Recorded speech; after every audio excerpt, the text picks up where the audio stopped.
Ô, Tati, eu posso te pôr como aqui, negócio para você ir eu fico olhando admitindo? aqui. É.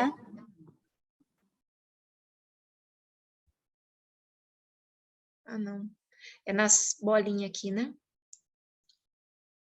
Co-host.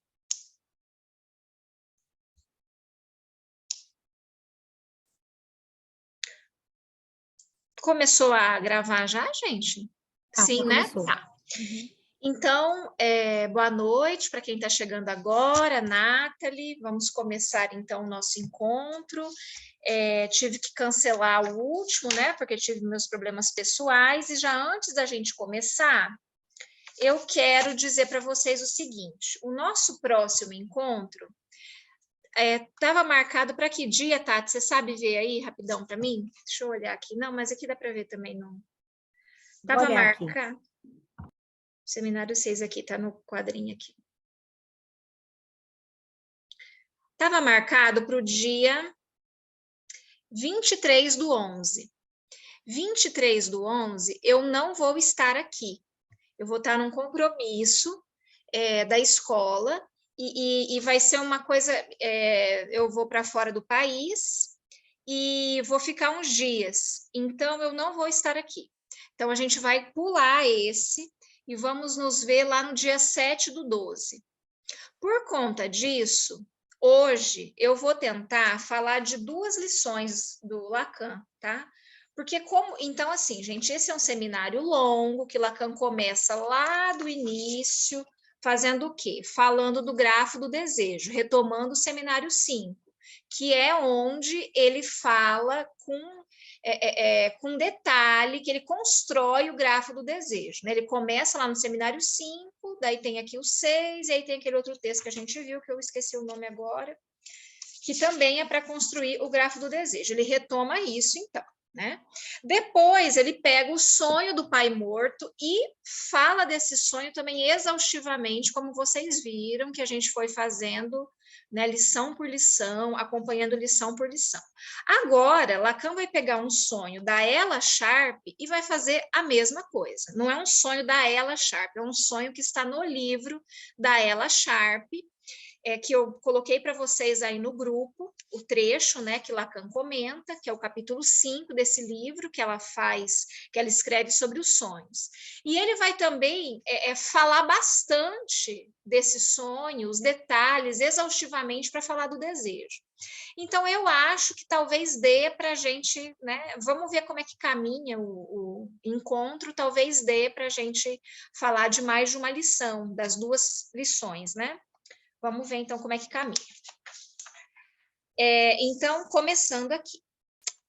Lacan, então, ele vai dizer assim, já que das últimas vezes, está na página 151, já que das últimas vezes falamos muito do desejo, passemos à questão da interpretação.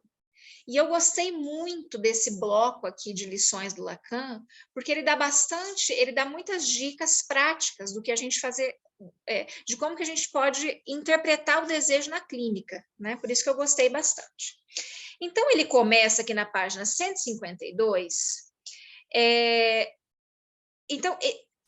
fazendo uma retomada da importância do sonho, né? O sonho como via régia de uma análise, né? E quem faz análise, eu acredito que todos aqui façam análise, a gente sabe o quanto que os sonhos são reveladores mesmo, que não é à toa que a gente esquece dos nossos sonhos com facilidade, né? Com frequência. Enfim, então, para Freud, o sonho é a via régia de acesso ao inconsciente. Então, quando um paciente sonha, isso é sempre levado muito a sério pelo seu psicanalista, né?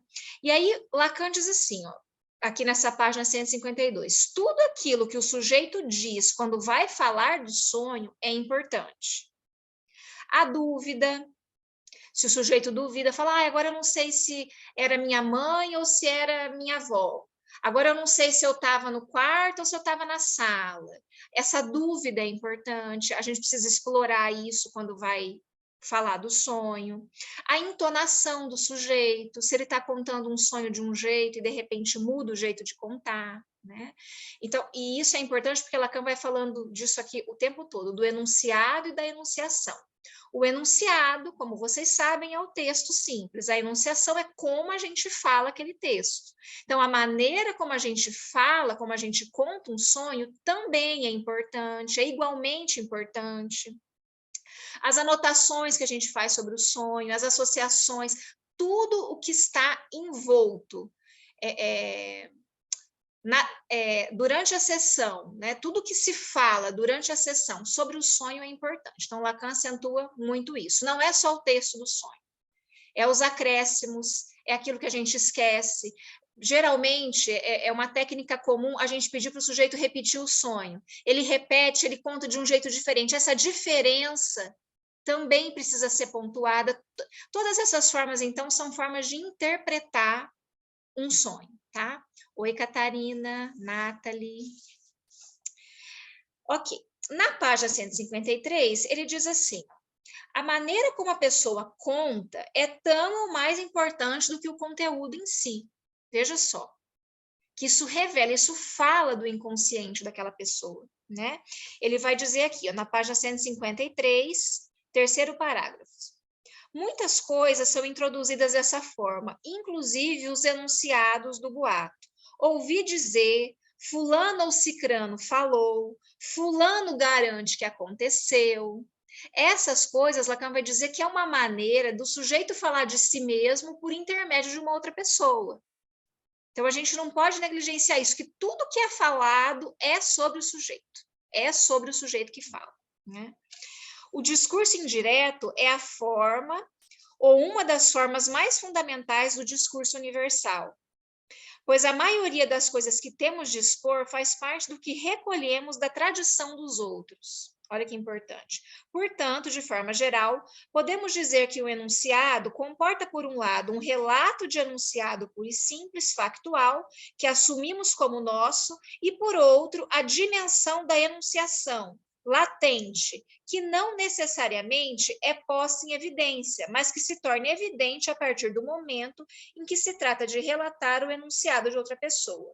No entanto, pode-se tratar também de um enunciado de nós mesmos, né? Então, para a gente sempre levar em conta que quando o sujeito fala, o cicrano falou, o fulano falou, não sei quem falou, pode ser que ele esteja falando dele mesmo, né?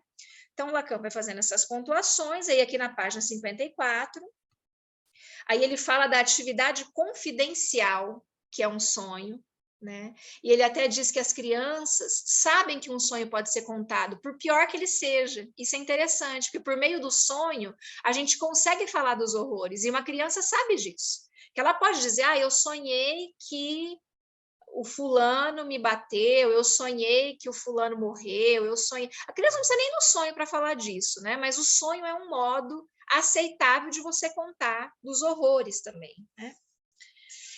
Aí aqui na página 154, no penúltimo parágrafo, ele diz assim: em poucas palavras, toda espécie de enunciado que remeta a um sonho, seja ele intra ou extra-analítico, responde à fórmula enunciação de um enunciado.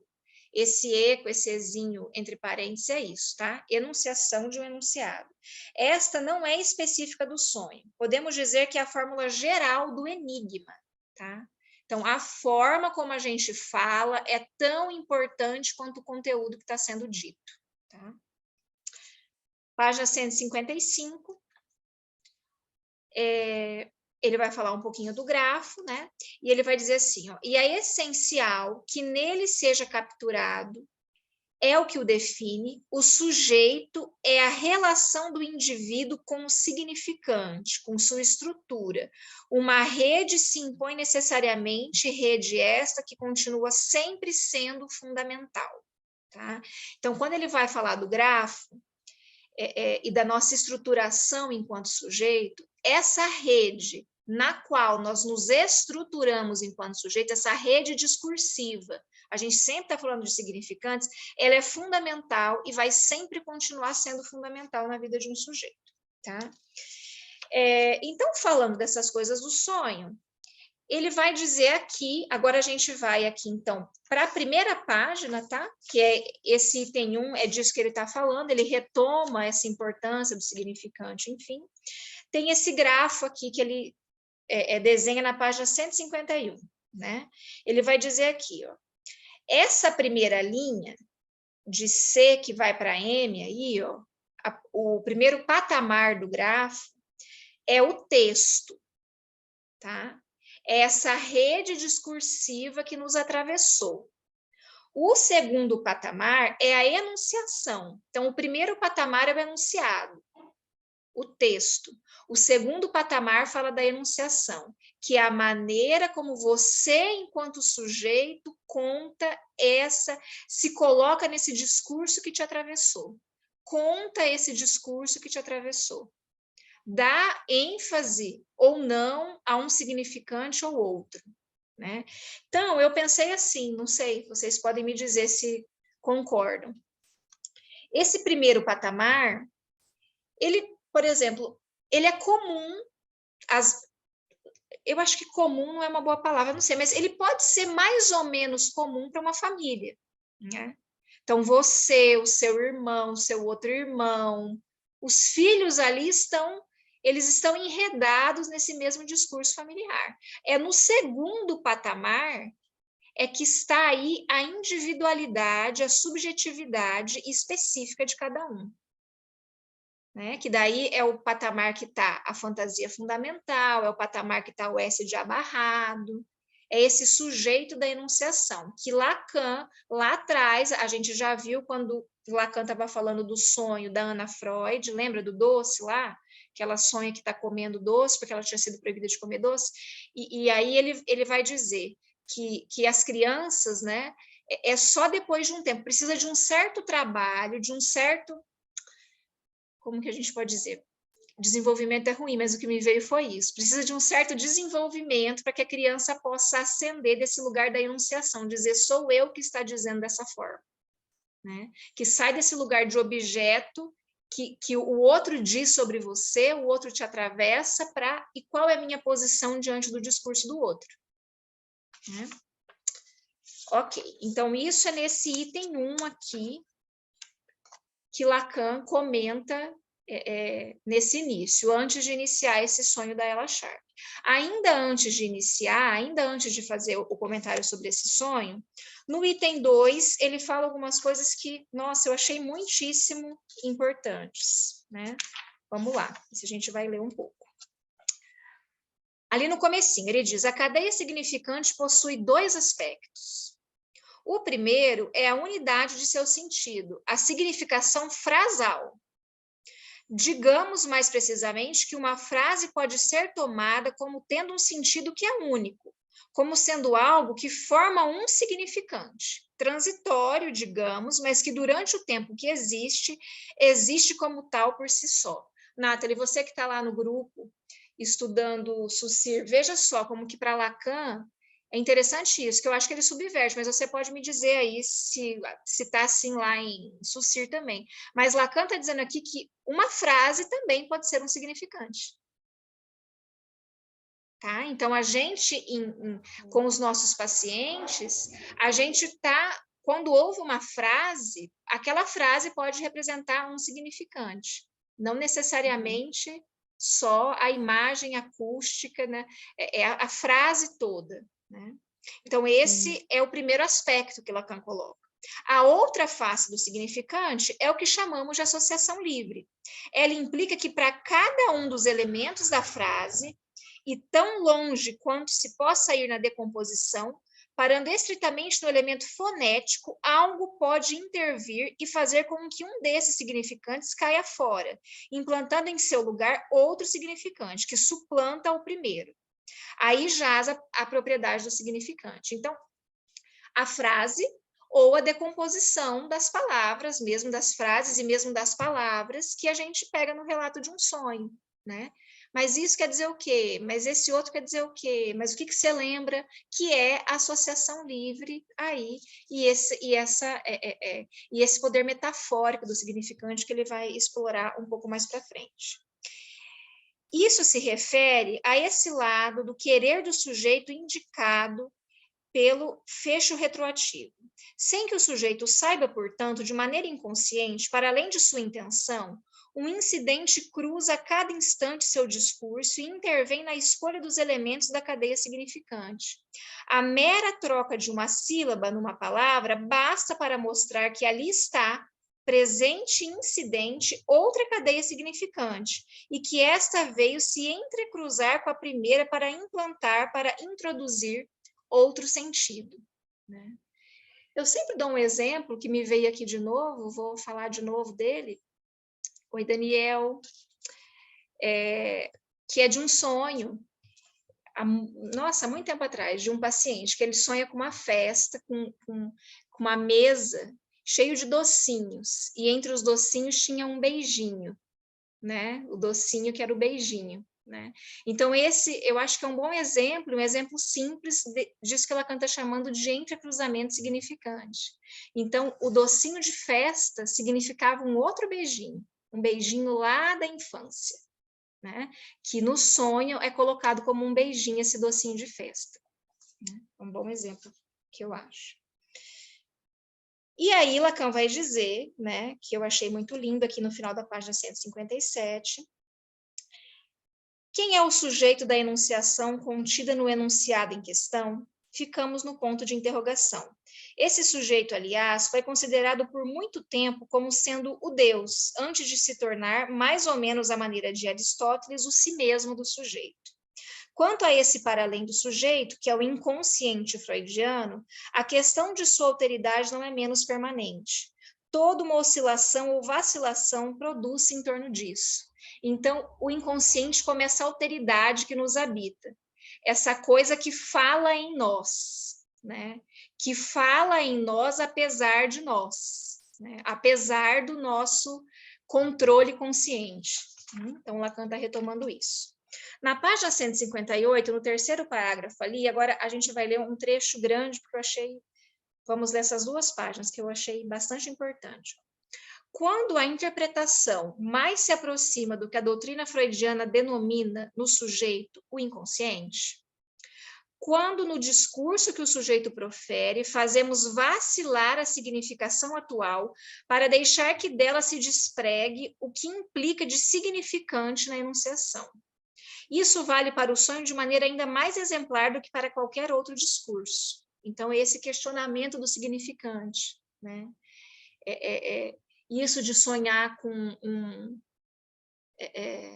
um morro, por exemplo, uma montanha, né? E você chama isso de morro, e você dizer morro, no sentido de morrer, né?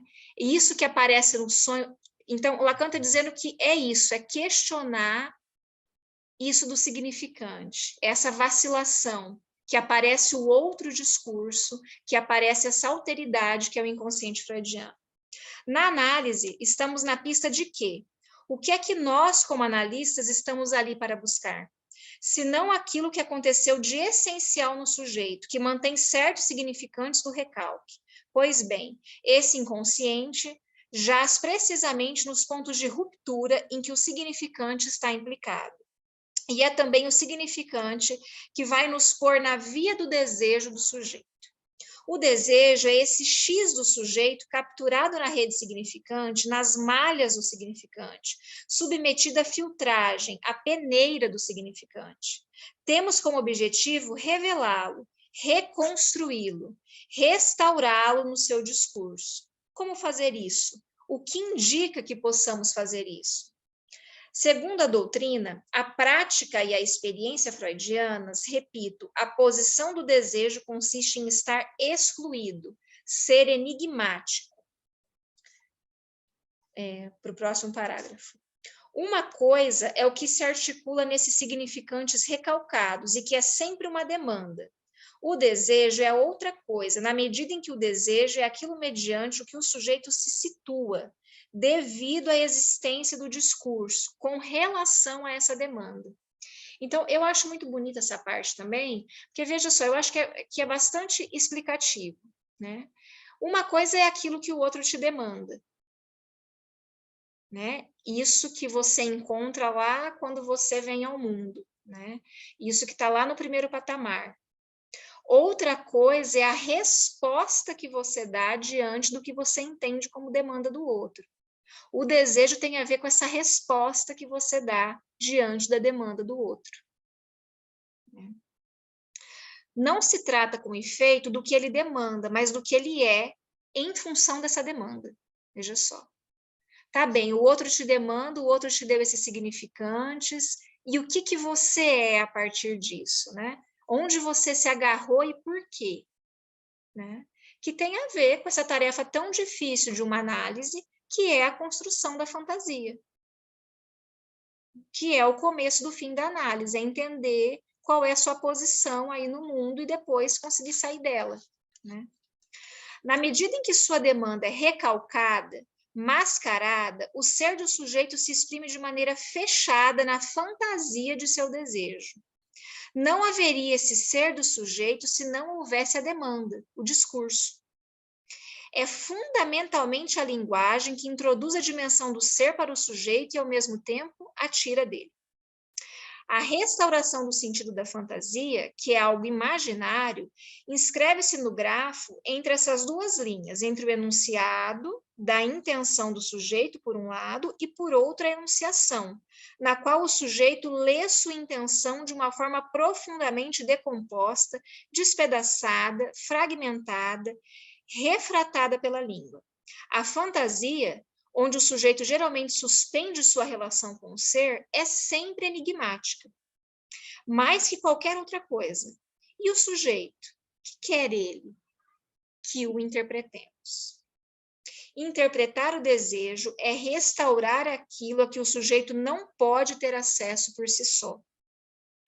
A saber, o afeto que designa seu ser e que se situa no nível do desejo que lhe é próprio.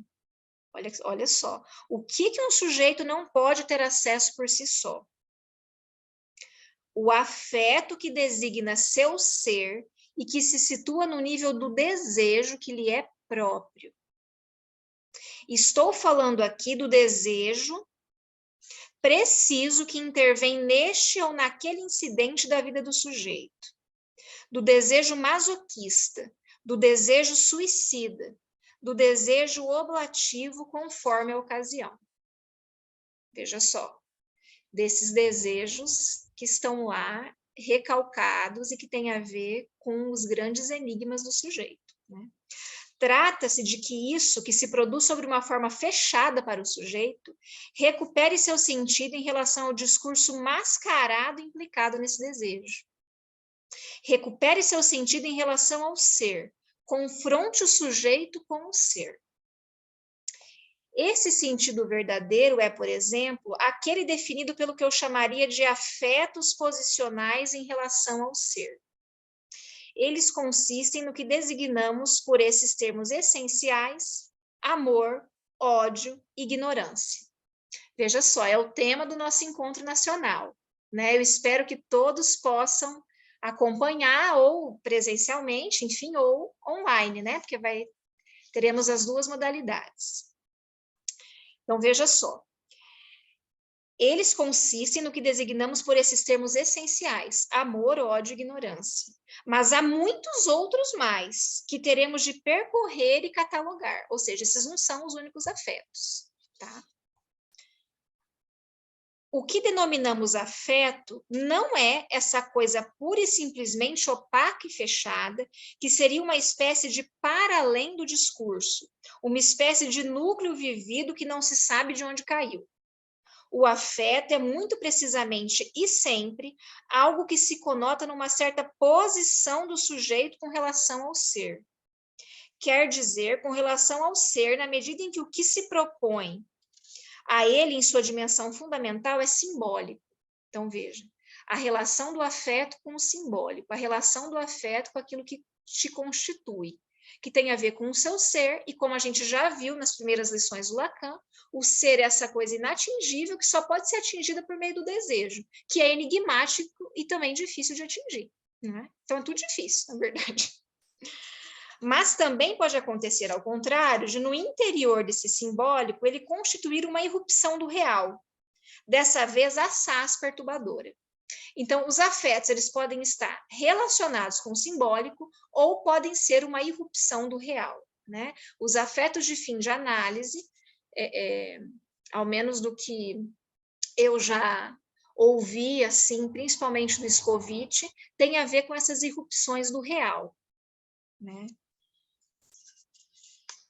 Difícil não perceber que um afeto fundamental como a cólera nada mais é que isto. Veja só como é que ele define a cólera. O real que chega no momento em que armamos uma belíssima trama simbólica. Então, a gente armou a nossa trama simbólica e, de repente, um real invade, bagunça tudo. E aí vem a cólera. O real que chega no momento em que armamos uma belíssima trama simbólica, em que tudo vai indo muito bem. A ordem, a lei, nosso mérito e nossa boa vontade. Olha só, então a gente armou uma fantasia, né? Tudo está indo bem. A ordem, tudo está organizado, nosso mérito, né? Nossa boa vontade. Aí vem uma irrupção do real. Que o real faz o quê? O real bagunça completamente a nossa lógica, a nossa fantasia, o nosso discurso. Então, estava tudo, né, ok. Aí vem alguma coisa e bagunça isso. Percebemos, de repente, que os pininhos não entram nos buraquinhos, Lacan vai dizer. É esta a origem do afeto da cólera. Tudo parece estar bem com a ponte de naus do Bósforo, mas uma tempestade faz o mar se agitar. Toda cólera consiste em fazer o mar se agitar. Gente, eu tentei procurar isso aqui, horrores, tá? Esse Bósforo aqui é um estreito que é um trechinho assim de mar, um estreito assim, né? Uma faixa de mar que divide, de um lado está a Europa, de outro lado está a Ásia. Tem assim, é antiquíssimo, já tiveram muitas batalhas, teve inclusive, o que a gente tem de mais antigo de literatura, que eu estava pesquisando, agora não vou lembrar, porque é um nome difícil. Foi encontrado nesse local, eu tentei olhar algumas coisas na internet para ver se era isso que Lacan estava se referindo, né? Mas não encontrei, eu não sei, né? Eu não sei o que Lacan estava se referindo aqui. Priscila. Oi. Tem uma nota de rodapé no Stafford que explica um pouco. Eu vou pegar a tradução aqui e já te falo. Ah, então tá. Perfeito, ótimo. Uhum. Mas então, esse mar, que de repente parece que está tudo bem, e o mar se revolta, né? Isso é a cólera. As coisas não se encaixam nos pininhos e o mar se revolta. O afeto pode igualmente remeter-se à intrusão do próprio desejo. Essa determina uma forma de afeto a qual retornaremos. Isso aqui eu achei interessante. Fiz um ponto de interrogação aqui. O afeto pode igualmente remeter-se à intrusão do próprio desejo. Quando há uma intrusão do próprio desejo, tem um tipo de afeto específico, que eu fiquei perguntando qual é, né? Será que é esse do entusiasmo? Será que Lacan já vai falar aqui disso? Eu não me recordo, vamos esperar para ver. A Nathalie mandou aqui, você não quer falar, Nathalie? É uma nota de rodapé que está quando há essa citação aí no texto, né? Ele diz isso aqui, que é do Heródoto, da localização, que em 479 as vitórias de Plateia e Micale estavam sob o comando espartano. O rei Leotíchidas II é enviado para destruir a ponte de barcos estabelecida pelos persas no Bósforo, aí que você trouxe a referência, que para impedir um retorno persa, mas uma tempestade cumpre essa tarefa para ele. Ah, tá. Ótimo. Não era o que eu estava pesquisando. Eu estava pesquisando outra coisa. Ótimo. Aonde que está essa nota? Na Stafford. O que é isso? A Stafford é um site que tem todos os textos em francês conforme foram transcritos. Então, sem a edição do Miller. Entendi. Que legal. Então, eu não sabia, não. Depois eu vou... Eu vou colocar aqui o link. Ah, então tá. Coloca, por favor. Ótimo. Então, ao menos para toda uma categoria fundamental de afetos, porém, o afeto é essencialmente conotação característica de uma posição do sujeito, tá? A qual se situa entre as posições possíveis na entrada em jogo, entrada em funcionamento, entrada em ação dele mesmo, tendo como referência as linhas necessárias que lhe impõem seu encapsulamento no significante, né? Eu achei outra expressão muito legal para falar dessa força do significante, o sujeito como encapsulado no significante, né? Ok, agora a gente vai para esse texto da Ella Sharp, que Lacan acha importante analisar. Ele começa, então, está num livro dela, que se chama Análise dos Sonhos, né? Análise do Sonho. Ah, não, é o capítulo 5 que se chama Análise do Sonho. Está num livro dela, que agora eu não sei qual é o nome, mas isso tem aqui no final, vocês podem olhar aqui depois. Ele elogia bastante a Ella Sharp, tá? Ele diz aqui, durante esses capítulos, né, que se seguem, durante essas lições que se seguem, que ela é uma analista muito experiente, que ela tem 30 anos como analista, que antes de ser analista ela foi professora de primária, assim, de crianças, e que isso coloca uma analista já mais lá na frente. Ele elogia esse caminho, que ela é muito séria, que tem uma seriedade nessa mulher, enfim, ele super elogia ela, evidentemente, para depois, na lição seguinte, né, vocês sabem o que virá. Mas, enfim, mas a crítica que ele vai fazer não é uma crítica, assim, para detonar com ela, não. É para dizer que ela está numa direção, que é isso da interpretação imaginária, que é uma direção que Lacan condena, né? Essa interpretação imaginária. Ele condena isso desde o seminário 1, isso não é uma novidade aqui, que é uma tendência muito forte na época, na IPA. Não sei como é que está hoje, né? Eu estou fazendo eu estou participando de alguns grupos de formação lá do Fórum do Rio de Janeiro, e um deles eu estou participando com a Maitó. E aí a Maitó é uma psicanalista lá do Rio que já morou na França há bastante tempo e que participou de vários grupos, assim, ela pôde frequentar alguns grupos lá, e ela disse que a IPA, a partir da cisão, também se modificou, tá? Então, todas essas críticas que a gente faz à IPA é da IPA daquela época. A IPA pós-cisão, pós-cisão não teve uma cisão na IPA, pós-expulsão do Lacan, né, pós-excomunhão, que é o nome que ele dá, ela se modificou bastante a partir disso, a partir da crítica do Lacan, né? Mas, então, naquela época, tinha essa crítica que tem desde o seminário 1, dessas interpretações imaginárias, né?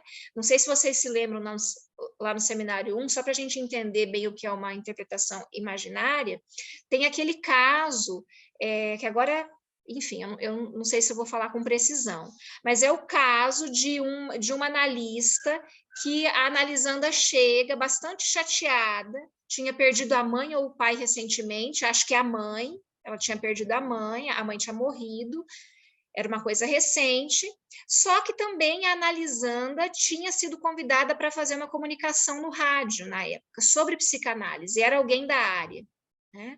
E ela fez essa comunicação, tal.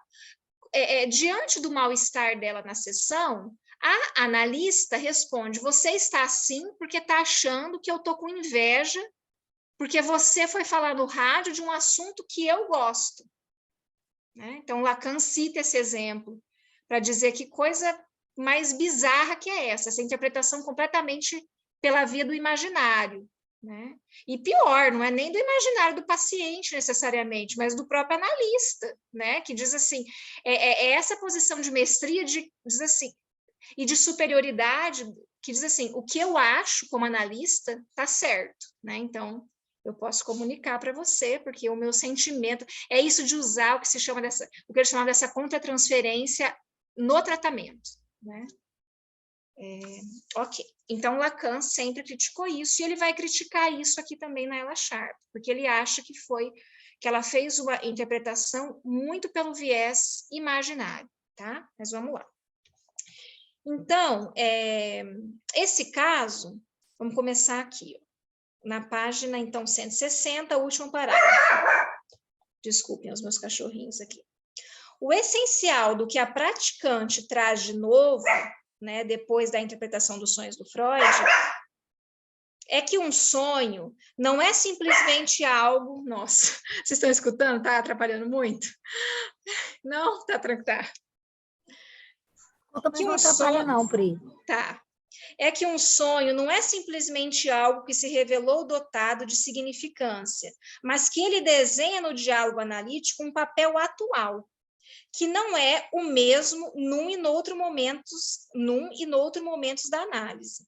Em suma, o sonho acompanha de maneira ativa, determinada, o discurso analítico, para esclarecê-lo e alargar seus caminhos. Ou seja, o sonho é feito não só para análise, como não raro para o analista, e é portador de uma mensagem no interior da análise. Então, é isso de que um sonho, ele não fala só lá do seu infantil, tal. Ele conversa com a análise, ele responde às interpretações do analista, né, Lacan está falando dessa atualidade do sonho aí. Na 161. O inconsciente, no terceiro parágrafo, no meio ali, ó, o inconsciente não está em sei lá que alforje psíquico onde estaria em estado inconstituído, e sim nas latências do discurso. Ainda assim, é legítimo tomar o sonho como ele sempre foi considerado a via régia do inconsciente, né? Então, vamos virar a página aqui e vamos lá para 162, que aí é um trecho desse capítulo 5 aí da Ella Sharp que eu enviei para vocês no grupo, tá? Vamos lá. É isso que tá grifado aí no texto, tá? Em itálico. Estava fazendo uma viagem com minha mulher, esse é o sonho. Então, antes disso, vou dar o geralzão assim para vocês. Esse homem começa a fazer análise porque ele tem uma fobia. A Ella Sharp não explica bem o que é essa fobia, mas é uma fobia relacionada ao trabalho e tem a ver com o medo de ter sucesso. Então, não é que ele não consiga trabalhar, é um medo de ter sucesso no trabalho. Ele é um advogado, já é um senhor, e é um senhor extremamente rígido, ele sempre se comporta da mesma maneira, chega da mesma maneira no consultório, deita no divã da mesma maneira, nunca se atrasa. Então, ele tem uma rigidez que a Ella Sharp aponta, e que para ela tem a ver, e Lacan concorda, em princípio, né? Depois a gente vai vendo quais serão as discordâncias dele, mas isso tem a ver com um pouco com a identificação que ele tem com um pai que tinha morrido quando ele tinha 3 anos.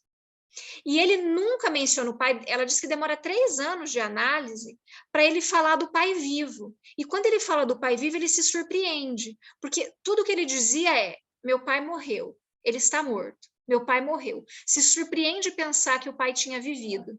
Ele nunca tinha pensado que o pai tinha vivido, que o pai tinha falado com ele, que o pai viveu, né? Ele não pensava nisso, ele só falava isso: meu pai morreu. Então, essa posição rígida, ela diz que tem a ver com isso, com essa identificação com o pai, e mesmo a analista ficava numa posição meio morta para ele dizia que não conseguia entender, não conseguia concordar com a teoria da transferência, e que ela realmente não tinha um significado para ele, então ficava nessa posição. Ele era muito racional, nunca falava dos afetos dele, né?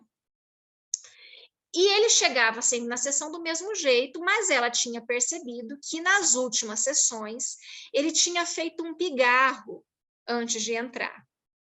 Uma tossezinha, assim, antes de entrar. Ela tinha percebido, mas ela tinha ficado quieta com relação a isso, porque, segundo ela, esse paciente era tão rígido que bastaria ela apontar que o inconsciente se fechava. Ela optou por não apontar isso. E aí, nessa sessão específica, ele começa falando que ele se incomodou com essa tossezinha, que ele tem tossido, que talvez ela tenha percebido, a analista, que ele estava incomodado porque ele tinha pensado: vou controlar essa tosse, mas ele não conseguia. Essa tosse ultrapassava, e que isso devia significar alguma coisa. Lacan elogia esse paciente, diz: veja como ele já sabe que essa coisa do inconsciente, que alguma coisa diz que o corpo dele diz de alguma coisa que ele não controla, né? Dessa alteridade do inconsciente aí. E aí ele falando dessa tossezinha, e aí ele diz, olha, o único motivo de alguém dar uma tosse dessas é que você poderia chegar numa sala e duas pessoas poderiam estar juntas, e antes, né, de você interrompê-las ou pegar as duas se abraçando, ou enfim, você dá uma tossezinha para se fazer anunciar, dizer, né, parem de fazer o que estão fazendo porque eu estou chegando, né? E aí ele se lembra que quando ele tinha 14 anos, ele fez isso diante do irmão mais velho, né? Ele deu essa tossidinha, assim, que estava o irmão e a namorada, e aí ele deu essa tossezinha antes de entrar no ambiente que os dois estavam. E aí ele se lembra em seguida de uma fantasia, que é a fantasia do cão latindo, que Lacan vai falar depois. Essa fantasia, assim, ele pensava assim, que se ele estivesse num ambiente onde ele não deveria estar, ele poderia fingir que ele era um cão e emitir um latido, né? Por exemplo, alguém pega ele, né, vamos dizer assim, num ambiente onde ele não deveria estar. Ele podia, o ambiente sendo escuro, latir, né, para fingir que era um cão, e aí iam dizer, não há ninguém aqui, é um cão. Lacan diz que essa fantasia é um absurdo, que isso nunca daria certo na vida real, né, fazer um negócio desse, mas ele se lembra dessa fantasia, então, e que diz alguma coisa do desejo dele. Lacan vai dizer isso aqui. E aí ele se lembra em seguida de uma outra coisa, que é um cão que se masturbou na perna dele, quando ele era criança ou adolescente, se eu não lembro agora, e ele não interrompeu. Ele sente vergonha de dizer isso para psicanalista, mas ele diz, eu não o interrompi, né? E aí, em seguida dessas falações sobre a tosse e essas coisas, e interromper não sei o quê, ele traz esse sonho, ele se lembra desse sonho aqui, tá? Então, vamos lá, vamos ler agora na página 162. Estava fazendo uma viagem com minha mulher ao redor do mundo e tínhamos chegado à Tchecoslováquia, onde todo tipo de coisas acontecia. Eu encontrava uma mulher numa estrada que agora me faz lembrar a estrada que lhe descrevi faz algum tempo nos outros 2 sonhos em que eu fazia um jogo sexual com uma mulher na frente de outra mulher. Então, ele já tinha tido sonhos assim, em que ele fazia um jogo sexual com uma mulher na frente de outra. Veja que esse elemento dos 3 aí, né? Então, ele tosse para interromper 2, ele chega como intruso, assim, né, de 2, e aí nesse sonho também tem essa coisa dos 3. Aqui, a autora muda a tipografia com razão, pois é uma reflexão lateral. Foi o que aconteceu nesse sonho. Dessa vez, minha mulher estava presente enquanto a atividade sexual se dava. A mulher que eu encontrava parecia super apaixonada. Was very passionate looking. Aí, nova mudança tipográfica, ele está dizendo como é que a Ella Sharp vai, né, escrevendo. Para um comentário que já é uma associação. O que me lembrou uma mulher que eu tinha visto na véspera num restaurante. Era morena, dark, e tinha os lábios muito grossos, muito vermelhos, e esse olhar apaixonado, esse ar apaixonado, né? E é evidente que se eu tivesse lhe dado alguma bola, ela teria correspondido. Foi ela quem desencadeou e estimulou esse sonho, eu acho, né? Então, na véspera, ele tinha visto essa mulher tão interessante, morena e tal. Nesse sonho, a mulher queria ter uma relação sexual comigo e tomava a iniciativa, o que, como você sabe, é uma coisa que me ajuda muito. E ele comenta, se uma mulher quer fazer isso, me ajuda muito. No sonho, a mulher estava, de fato, em cima de mim. Isso acaba de me vir à cabeça. Ela, evidentemente, tinha a intenção de introduzir nela o meu pênis. Eu percebia pelas manobras que ela fazia. Eu não estava de acordo, mas ela ficava tão desapontada que pensei que deveria masturbá-la. Aí ele coloca em inglês aqui, né? She was so disappointed, I thought I would masturbate her. E aqui ele mesmo faz uma interpretação. Então, Lacan acha esse paciente bastante sabido. Ele diz assim, isso não soa nada bem, usar esse verbo de maneira transitiva. No inglês, não existe I masturbate her. só existe I masturbed. Você só se masturba. É sempre assim. Não é masturbed her, né? Então, ele já faz essa interpretação. Ele diz isso soa de um jeito muito estranho, porque a gente não se diz assim. A gente não fala dessa forma, né? Então, o que já aponta que a coisa da masturbação era ele com ele, né? Vamos dizer assim. Agora, vamos lá para a página 163. Então, esse é o sonho que ele conta.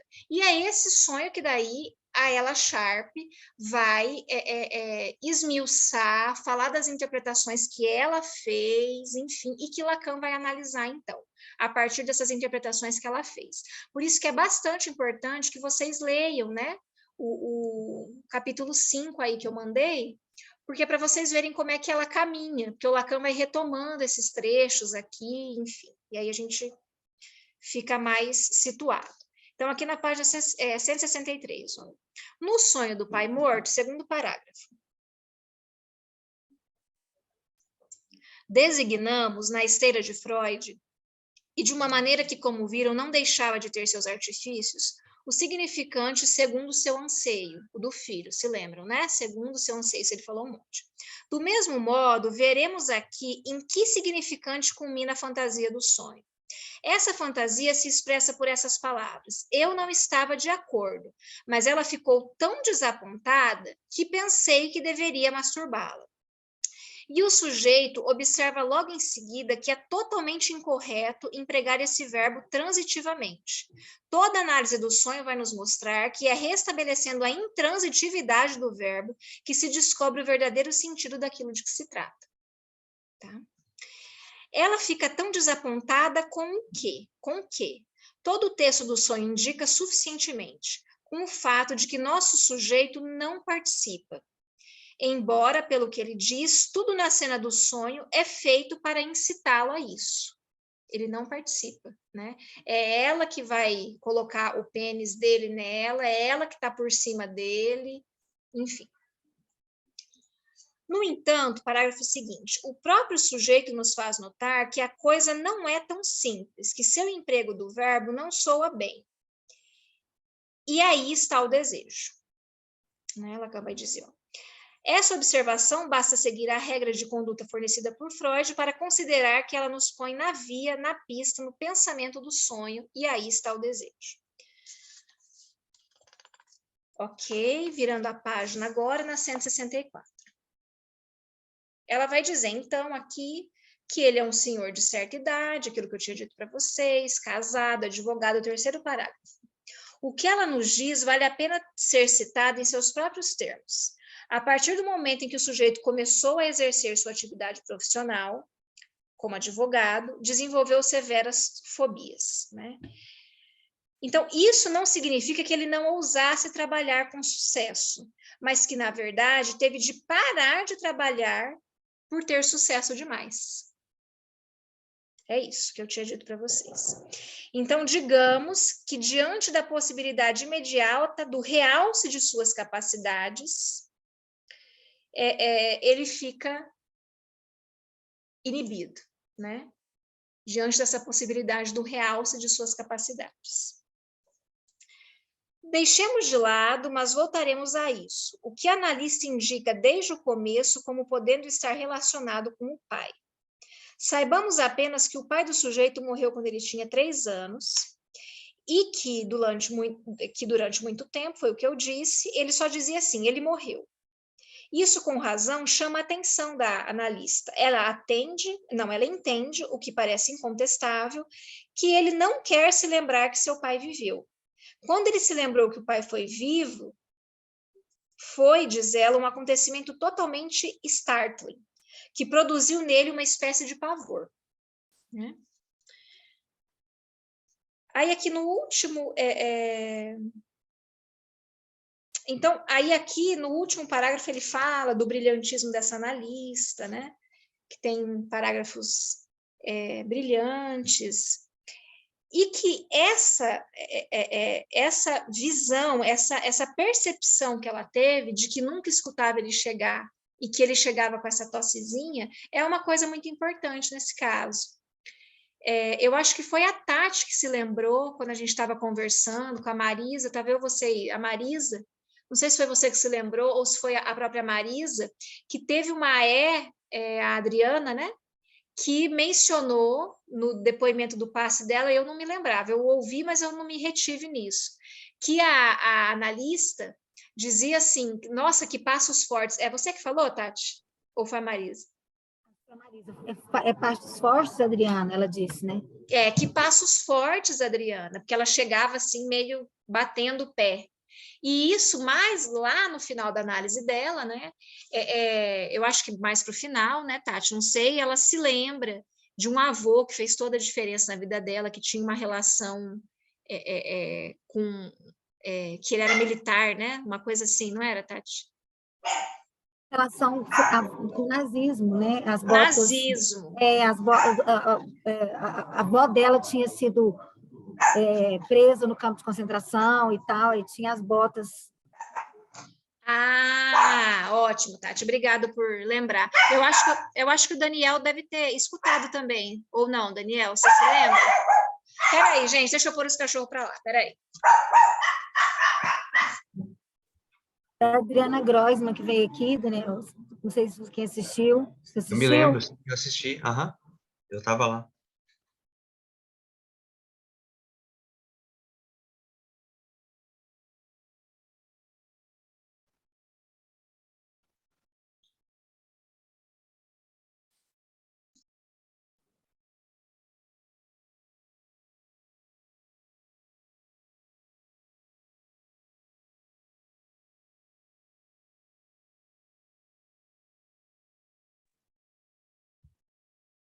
Você lembra, Daniel? Desculpa, eu saí para pegar os cachorros.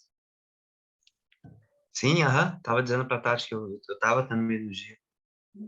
Então... Ela rodava sobre o medo de ficar doente, aí tem a questão do cabelo, que rapava o cabelo das mulheres no campo de concentração, aí tudo disso. Sim, então é outro exemplo disso, de prestar atenção nas atitudes do paciente, né? Então, quando a atitude desse paciente muda, essa analista, e Lacan elogia muito isso, presta atenção nisso, né? E entende que isso era uma mensagem, que essa tosse é uma mensagem, nem sempre é uma mensagem, mas nesse caso específico é uma mensagem, tanto é que nem foi a analista que disse, ele próprio disse. O que quer dizer essa tosse que eu não consigo controlar e que de uns dias para cá, de repente eu começo a tossir antes de entrar na sala da analista, né? E também seria ato, né? Um ato analítico, porque essa coisa da bota, tipo, como que isso toca no inconsciente da analista, né? Porque ela tinha, enfim, é uma coisa para... Sim, é verdade. Então, esse paciente, que era muito discreto, ela nunca escutava ele chegar, né? Sempre com a voz nítida e uniforme, estou lá na página 165. Ele expressa o que pensa, mas nunca o que sente, né? Que é aquilo que eu estava dizendo. Qualquer analista pensaria que há nesse sujeito algo que ele teme. Olha que interessante, né? Essa coisa desse controle excessivo. Então, há nesse sujeito alguma coisa que ele tem medo. Ok. Página 166. Terceiro parágrafo. Agora, Pode falar. Só pontuando assim, como é diferente isso que a Tati colocou, assim, do ato analítico, né? Em que a analista, né, faz uma exclamação, assim, e deixa isso como uma questão, né? Que passos fortes de usar a contra-transferência, né? Assim, de repente dizer assim, esses passos fortes têm a ver com tal coisa. Não é de usar, eu senti isso, né? De alguma forma fazer uma afirmação aí, né? Incisiva assim para o sujeito e dizer é isso. Não, né? Ela fez uma exclamação e viu o que ia surgir dali, né? Se ia surgir alguma coisa, né? Exatamente. Você não fecha uma coisa no imaginário, né? Eu acho que essa também é a crítica do Lacan. É você fazer uma questão, é abrir e não fechar, né? Perfeito. Então, aí aqui na 166, Lacan diz, de que se trata? No meio desse quadro, que se destaca pela severa retidão do sujeito, ele ficava na defensiva com relação a si próprio. Algo vem acontecendo nos últimos dias. É que ele chega à porta dela e, justo antes de entrar, faz a tosse, né? E isso já é muito, pois é a mais discreta das tosses, um pigarro. Ela, Sharp, era uma mulher muito brilhante e tudo em seu estilo sugere isso. Ela foi algo como uma professora primária antes de ser analista, como eu disse para vocês, e esse é um ponto de partida muito bom para a penetração dos fatos psicológicos. É certamente uma mulher de enorme talento. Ela ouve essa tossezinha como a chegada da pomba da Arca de Noé. Essa tosse anuncia que em algum canto atrás há um lugar onde vivem sentimentos. Pensa ela, mas eu nunca vou lhe falar sobre isso, pois se eu disser uma palavra, ele vai esconder tudo de novo. É a posição clássica em casos semelhantes. A regra é nunca fazer a um paciente, numa certa etapa de sua análise, no momento em que se trata de vê-lo chegar, observações sobre seu comportamento físico.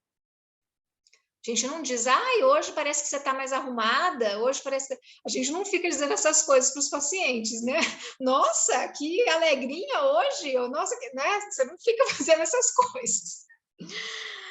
Ou seja, sobre sua maneira de tossir, de deitar, de abotoar ou de desabotoar seu casaco, tudo que comporte a atitude motora reflexiva sobre si próprio, na medida em que esta possa ser um valor de sinal, e em que tudo isso toca profundamente o que pertence ao registro narcísico, né? Então, a regra é essa. Contudo, a mesma regra não irá se aplicar de maneira nenhuma a algo como essa tossezinha. Nela se distingue a potência, a dimensão simbólica, na medida em que esta se estende, se alastra a tudo que pertence ao registro do vocal. Uma tosse, como quer que seja, independente do fato de que ela possa dar a impressão de ser um evento puramente somático, é na mesma dimensão do né, do sim, que alguns analistas às vezes utilizam muito decisivamente, que tem decididamente todo o alcance de um incentivo, né? Quando a gente diz sim, né, essas coisas que o analista diz. A melhor prova disso é que, para a grande surpresa da analista, essa tosse é a primeira coisa que o sujeito fala nesse dia. Com sua habitual voz uniforme, mas muito deliberada, ele lhe diz: estava pensando nessa tossezinha que tive logo antes de entrar nessa sala. Nesses últimos dias eu tossi, eu percebi. Eu me pergunto se você notou. Hoje, quando a empregada me mandou subir, decidi não tossir. Decidi não tossir. Fiquei muito aborrecido ao me dar conta de que tinha tossido assim que acabei de fazer. É muito irritante fazer uma coisa dessas, muito irritante que uma coisa aconteça em você ou através de você que você não consegue controlar ou que você não controla. A gente poderia pensar que isso serve para alguma coisa, mas pergunto-me a que propósito poderia servir uma tossezinha desse tipo. Lacan acha isso lindo, porque ele diz que é o próprio paciente reconhecendo nessa coisa do inconsciente. A analista avança com a prudência da serpente e replica: pois é, a que propósito isso poderia servir? Evidentemente, diz ele, é uma coisa que somos capazes de fazer se entramos num recinto onde haja amantes. Conta que fez algo parecido na infância, antes de entrar no cômodo onde estava o seu irmão com a namorada, né? Tossiu antes de entrar. Porque se os dois estivessem se beijando, lá no texto é se abraçando, tá? Esse se beijando é do Lacan. Era melhor que eles parassem antes, né? Para que eles parassem antes. Ela prossegue. Para que pode servir você tossir antes de entrar aqui? É um pouco absurdo, diz ele, porque não teriam mandado subir se tivesse alguém aqui. Ele agrega: não consigo ver nenhum tipo de razão para essa tossezinha. Isso me traz, no entanto, a lembrança, uma fantasia que tive uma vez de estar num cômodo onde não deveria estar e de pensar que alguém poderia ter entrado, pensado que eu estava lá. E então eu achava que, para impedir que alguém entrasse, caminho, e me encontrasse ali, eu poderia latir como um cão. Isso disfarçaria minha presença. Quem quisesse entrar pensaria: aí dentro tem só um cão. A dog, retoma a analista, com prudência. Isso me lembra, continua o paciente, sem qualquer dificuldade, um cão que veio se esfregar na minha perna, realmente se masturbando. Me dá bastante vergonha contar-lhe isso, porque eu não o interrompi, deixei que ele continuasse, e alguém poderia ter entrado, alguém poderia ter visto, né? Dito isso, ele dá uma leve tossida e engata no sonho, né? Então, é se lembrando dessa coisa que aconteceu com o cachorro que ele conta o sonho que a gente acabou de ler, né? Como eu já tinha dito. Aí Lacan diz que vai esmiuçar isso da próxima vez. Por que que a lembrança do sonho veio logo depois da tosse, né? Então, a tosse é uma mensagem, né? Trata-se de saber que mensagem. No terceiro parágrafo diz assim, e logo depois começa a nos contar histórias, não, desculpa, é no segundo parágrafo, no meio. E logo depois começa a nos contar histórias singularmente sugestivas. Essa tosse quer evidentemente dizer, estou aqui. Se você está fazendo algo divertido, mas que não seria divertido se fosse visto, é hora de pôr um fim nisso. Né? Lacan vai dizer que essa é a mensagem. Além disso, agora eu estou no primeiro, segundo, terceiro, quarto parágrafo. Começa em primeiro lugar ali. Então, em primeiro lugar, é o próprio sujeito quem o apresenta como uma fantasia, desenvolvida na infância. Além disso, um pouquinho. Além disso, nada mostra melhor do que essa fantasia por qual viés o sujeito preenche sua forma vazia, a saber que ele tem de se adornar com um significante. Encontra-se adornado pelo efeito do significante. Eu achei esse trecho aqui muito bonito também, porque é isso, né? No final de tudo é um vazio. No final de tudo é isso, é o S de abarrado. Não há significante que represente um sujeito. E para se proteger desse vazio, a gente cria uma fantasia, né? Esse vazio, a saber, a gente tem que adornar com um significante. Esse vazio, ele está adornado pelo efeito do significante. Eu achei muito bonito isso.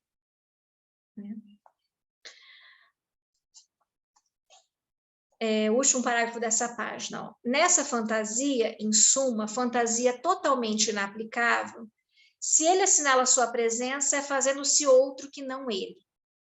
Ele se manifesta supostamente como o outro, está falando da fantasia do cachorro, tá? Dele latir. Ele se manifesta supostamente como o outro, torna-se ausente, até se expulsa do campo da fala, faz-se animal, literalmente naturalizado. Não irão verificar se ele está ali, porque terá se feito apresentar, articular num significante o mais elementar. Não é nada aqui, mas literalmente há ninguém, né? Não há nada porque tem um cachorro, mas há ninguém. É se fazer ninguém. É realmente o que o sujeito nos anuncia em sua fantasia, na medida em que estou em presença do outro, não sou ninguém. E onde ele está? De Ulisses diante do Ciclope. Essa história do Ulisses aqui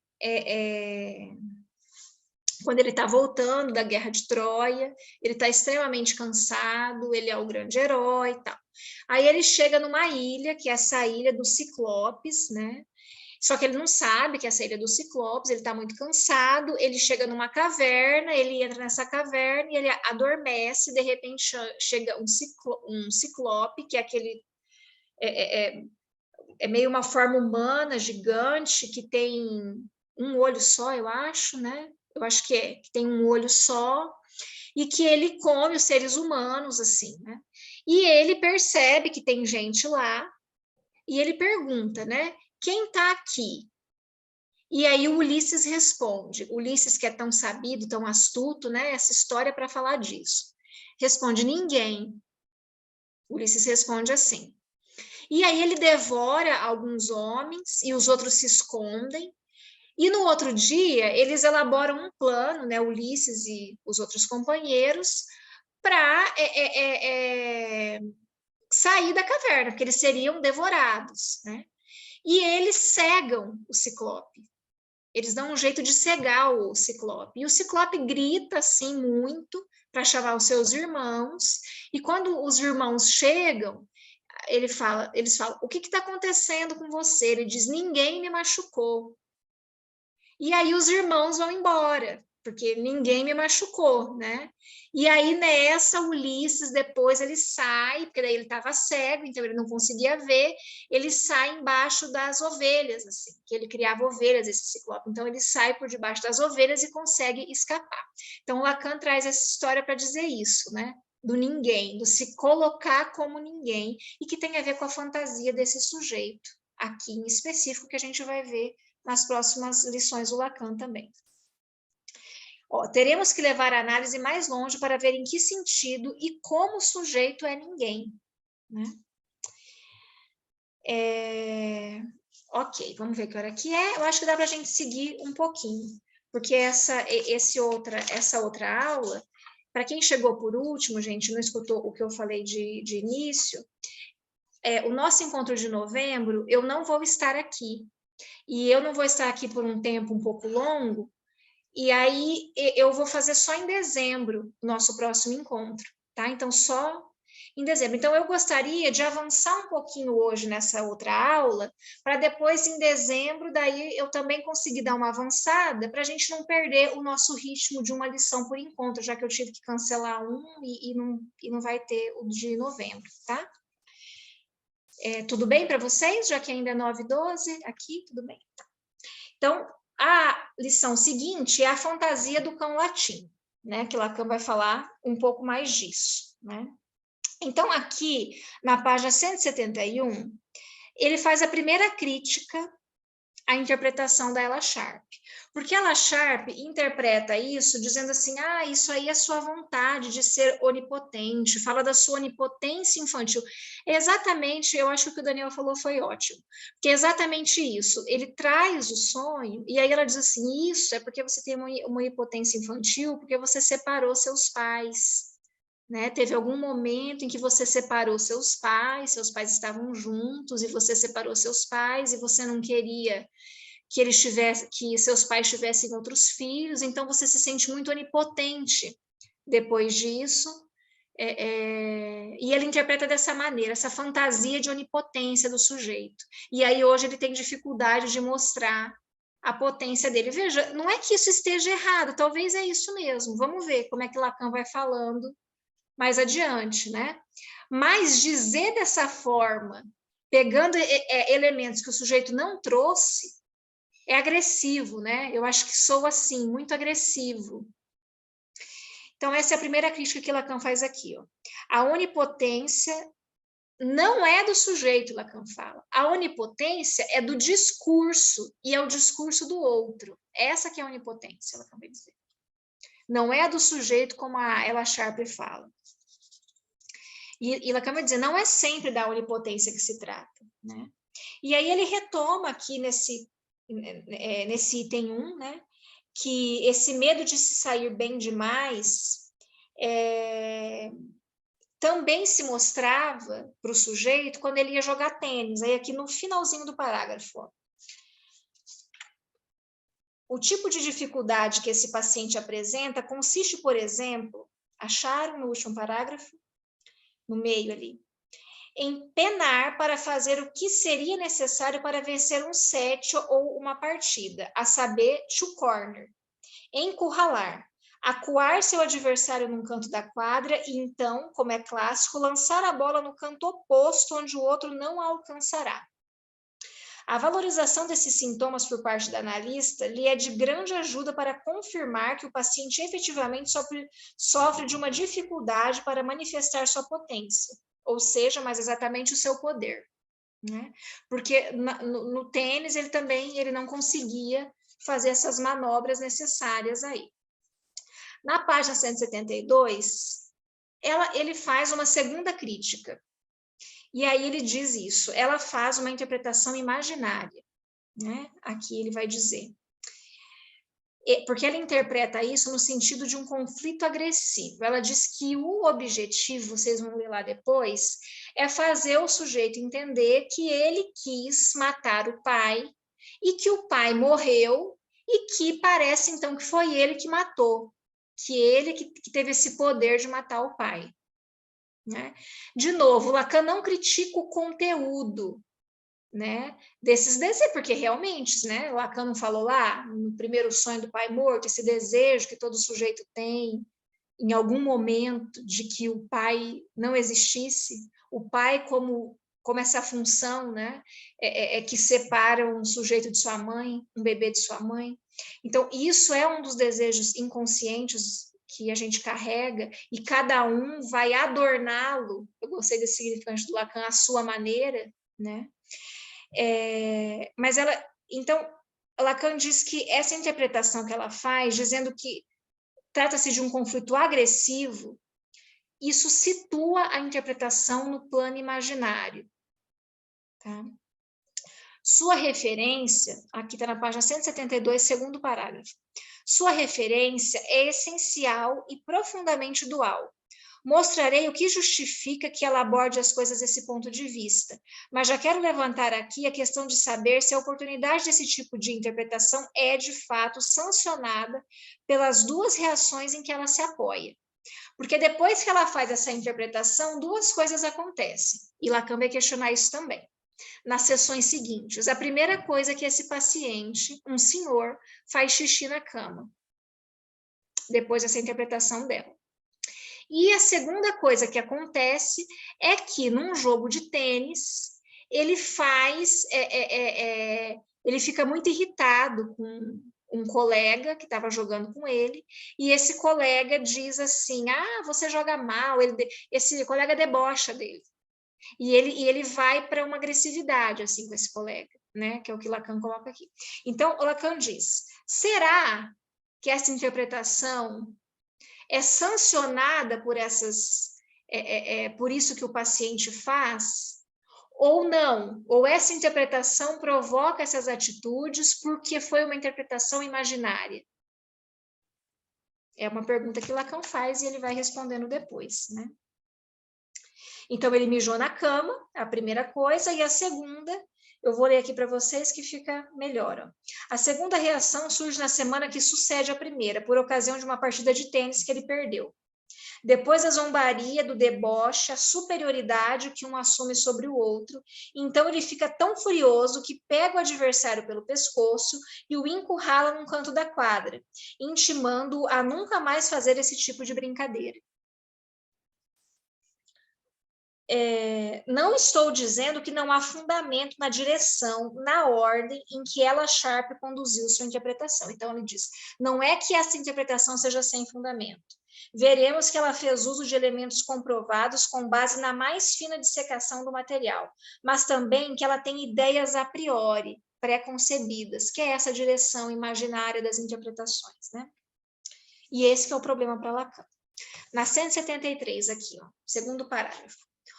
O ponto em cuja direção ela conduz sua interpretação tem um grau de complexidade menor, pois ela situa tudo no plano da rivalidade imaginária, do conflito de poder. Será o seu próprio texto, depois de triado, que irá nos mostrar, e de modo brilhante, a meu ver, o que ela deixa escapar. Ou seja, nem tudo é disputa de poder, tem coisas a mais aí que Lacan percebe e que ela não percebeu, né? Na página 174, tem uma interpretação do Lacan, no segundo parágrafo. Como eu disse, se procedermos como fizemos com o sonho anterior, podemos completar essa frase restabelecendo os significantes eludidos, da seguinte maneira. Ela estava tão desapontada de não ter meu pênis, ou um pênis, que pensei que ela poderia se masturbar. Que ela poderia se masturbar. E não, eu poderia masturbar ela. Eu deveria masturbar ela. Que ela se masturbasse. Vocês verão na sequência o que nos permite completar as coisas assim. Lacan acha que essa é uma interpretação que cabe melhor aqui. Ela está, e que aponta para a castração. Vocês vejam que é uma interpretação diferente, porque aponta para a castração, aponta para a diferença sexual, aponta para a falta. Não é uma interpretação que empurra o sujeito para a agressão. Porque me parece que Lacan pensa que a interpretação dela empurra o sujeito para se comportar de forma agressiva, né? Para dizer assim, se mova, exerça sua potência, né?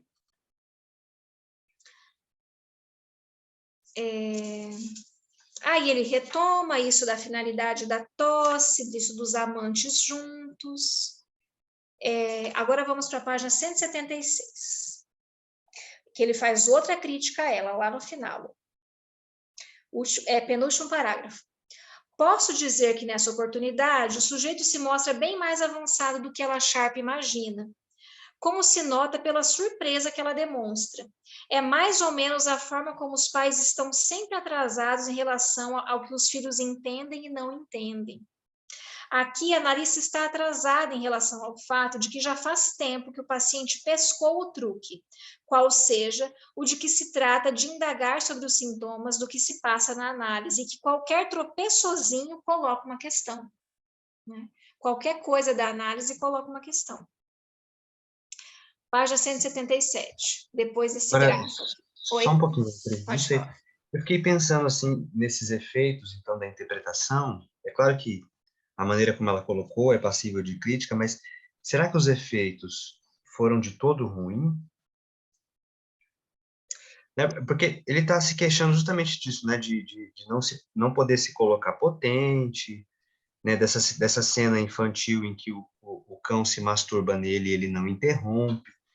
Então, é como se ele estivesse elaborando isso, né? Então, quando o rapaz, o colega do tênis lá, né, vai, entre aspas, se masturbar ali na cara dele, né, debochando, ele interrompe, não é? Então, não sei, me pareceu um efeito que não é de todo ruim, assim, não é? Sim, um e efeito eu acho que Lacan, analítico.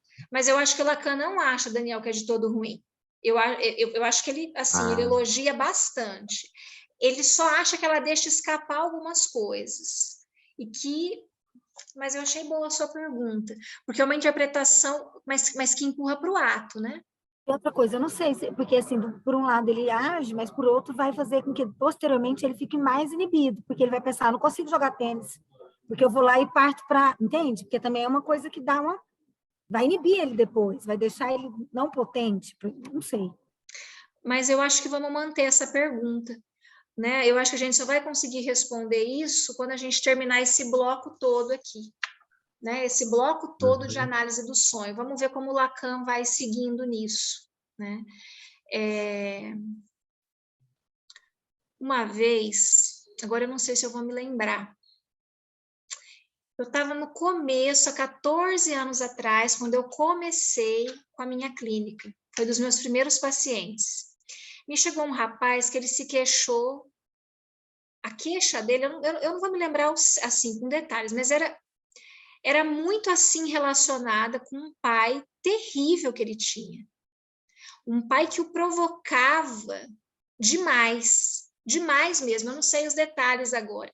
Mas na época, eu disse, mas seu pai te provoca muito. Eu disse alguma coisa assim, que o pai o provocava demais.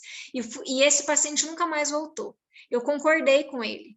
Esse paciente nunca mais voltou. Depois eu fui fazer supervisão sobre esse caso, e a supervisora disse assim, que você empurrou ele para revidar. É isso. Ele já tinha brigado com o pai. Isso mesmo. Ele já tinha brigado com o pai, saído dos limites com o pai, saído no soco com o pai dele, né? E quando ele me conta dos horrores do pai, eu digo, nossa, mas seu pai provoca demais, eu cometo um grande erro, que é empurrar ele para essa coisa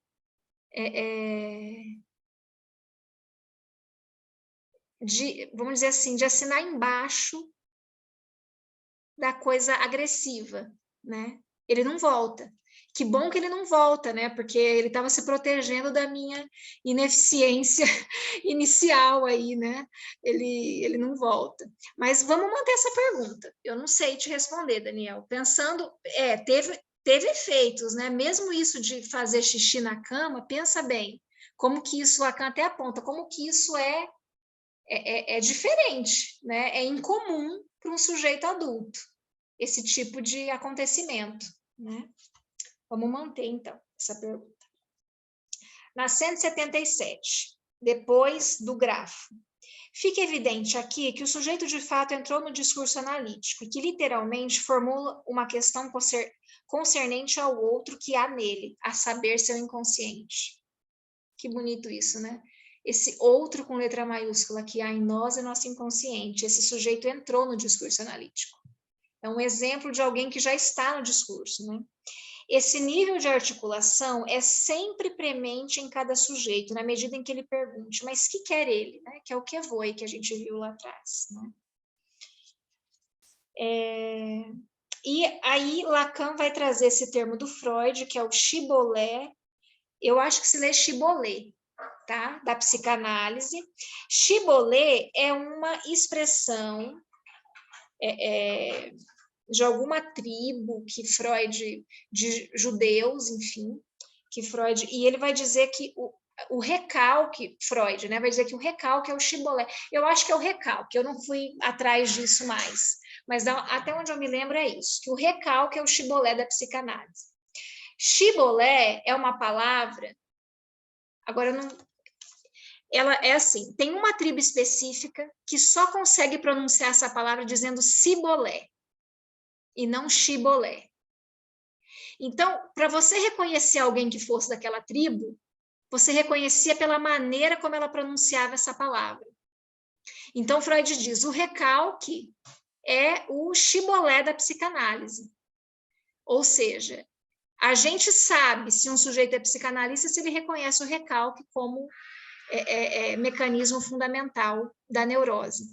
E aí Lacan vai retomar essa palavra aqui e dizer que o chibolé da psicanálise, ou cibolé da psicanálise é o que é esse significante do outro em mim? Né? O que é isso? Isso é que é estar no discurso analítico, é se fazer essa pergunta. Né? Claro, cada um à sua maneira, não exatamente desse jeito.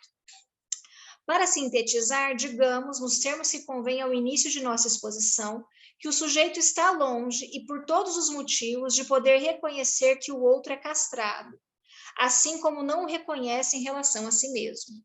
Aqui eu me lembrei daquilo que a Fran falou em um dos nossos encontros atrás, relembrando a Vera Polo, de que enxergar a castração do outro é uma coisa muito difícil, mais difícil do que enxergar a própria castração. Né? Vamos aqui, ou a gente... Eu acho que a gente para por aqui. O que vocês acham? Paramos no 2 aqui. Pode ser? Porque senão fica muito tarde, né? Paramos no 2, então. No item 2, que aí a gente retoma. Então, vocês perceberam que nessa segunda lição desse bloco, que é para falar desse sonho do paciente da Ella Sharp, nessa segunda lição ele começa, então, a tecer as críticas com relação à interpretação dela. E são críticas, eu reafirmo, muito respeitosas, porque, no geral, bem, vocês viram lá, ele acha essa analista brilhante, incrível, enfim, com uma sensibilidade e uma escuta muito aguçadas, tá? Então, tá bem, gente. Então, agora a gente se vê de novo dia 7 de dezembro, tá? Que eu pretendo terminar essa lição e mais uma, tá? Então, quem sabe dia 7 de dezembro a gente possa começar um pouquinho antes, mas aí a gente conversa mais próximo, tá? Para a gente começar um pouquinho antes e poder, para poder terminar, porque daí vira o ano, né? Que é o nosso último encontro desse ano, e para poder dar um fechamento aí.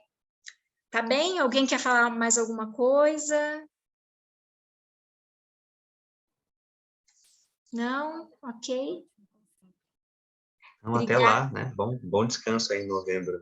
Obrigada. Tchauzinho, gente. Então, até mais. Gente. Tchau. Boa noite, obrigada. Obrigada pela presença.